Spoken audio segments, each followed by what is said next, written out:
Hey, what's up everybody? It's Jesse. You're watching JL's Comics. Whether it's your first time here or you're coming back, I thank you for watching the video. So as usual, spoiler alert, potential spoilers. So I want to give you that warning right away. If that doesn't bother you, let's jump right into it. So I've mentioned some of what we're going to talk about here a few times in the past year or so already, with tons of evidence suggesting that Marvel's building in these directions. New evidence has come to light, and just a week out from San Diego Comic-Con no less. Comicbook.com was Googling and searching around the internet hunting for news and scoops when they stumbled across some inactive Facebook pages. These are not deactivated, mind you, or 404 errors, file not found type pages. These are pages that have been built out on Facebook but have not yet been made public. Pages that we think will go live during Marvel's San Diego Comic-Con panel announcements. So they are facebook.com/Black Widow and facebook.com/Marvel's Eternals. Okay, that's fine. We know that these two films are the next couple to shoot, along with Shang-Chi. Though unannounced, we know this because cast and crew announcements, and in the case of Black Widow, set photos have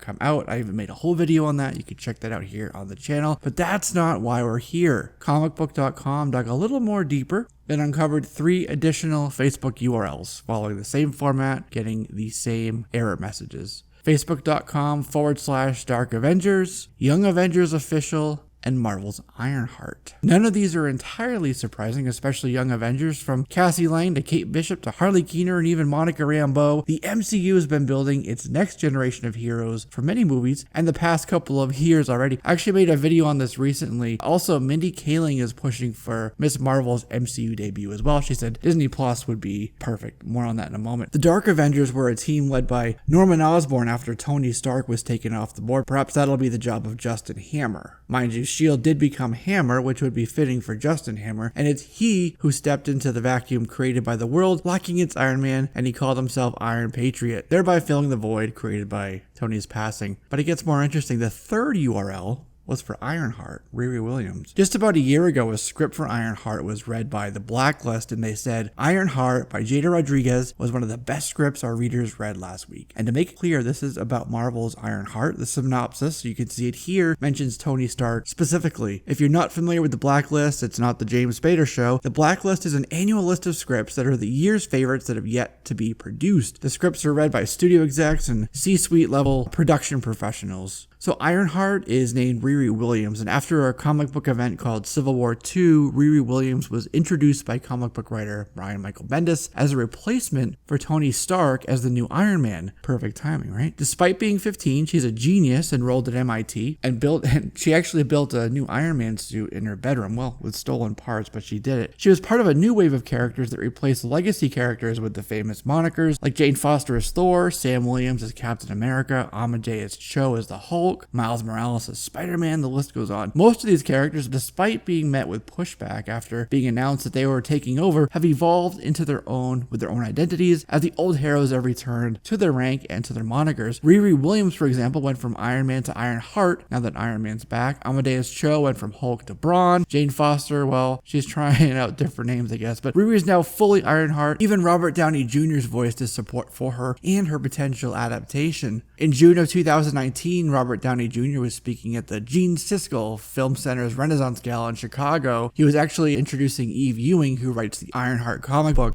and said Riri Williams should be in the MCU, and she was so excited she ran out and said, I hope you got that, press. I hope you got that written down. MCU headmaster Kevin Feige actually saw the quote and he reacted too. I think it's a great character, referring to Riri, and it's fun to see how she evolves in the comics. I just saw that quote too, but again, future. So maybe Justin Hammer becomes Iron Patriot for a little while before the world gets wind of his schemes, and then it's Ironheart to take over. This would give a little bit of a break between Tony's death and the replacement. You wouldn't want one to come up too soon because that would minimize the impact of the event. It does seem, though, like Ironheart is too close to Tony. My mind is immediately drawn to the closeness that Tom Holland's Peter Parker has with Iron Man. An Ironheart movie would certainly have elements of that, but then it would have to differentiate itself from Spidey's stories. And actually, Tom Holland was speaking with Fandom.com while on tour for Spider-Man Far From Home, and he was asked which hero he'd bring into the MCU, and he said Ironheart as well. Her name's Ironheart. Riri said during the interview, should be a cool person to bring to the screen. The multiverse opens up so many doors where we can introduce so many cool new characters like Ironheart. I'd suggest her debut maybe in Spider-Man 3, maybe with Tony's passing and their connection to him being the connecting element. But there's a matter of that script that's been floating around that everyone loved. And here's another catch. The slate. The film slate, that is. In 2020, Marvel will have 2 movies, Black Widow and then The Eternals, then Shang-Chi and Guardians in 2021. After 2020, it's 3 movies per year for the rest of the phase. That doesn't leave much room for new stuff if you take into account what's already in the pipeline, albeit unconfirmed. Guardians 3, Black Panther 2, Doctor Strange 2, Captain Marvel 2, throw in, Spider-Man 3, throw in Nova, throw in Thor 4, and we're at 10 movies already, and there's only 6 slots on the calendar up until 2022. These will be the ones shown at San Diego Comic-Con. So this goes back to what I've been saying, that the Disney Plus streaming service would be ideal for some of these and would tie in perfectly with shows like WandaVision. If you want Wanda's son Wiccan and Young Avengers, and Kate Bishop from Hawkeye Show, and Mindy Kaling's Miss Marvel if that premieres there, this would be a perfect spot for Ironheart to land as well. Dark Avengers would be something I could see on the cinematic slate in 2023, 2024. We have to remember that with Marvel, all of this is connected. It's sort of like with Star Wars, where you have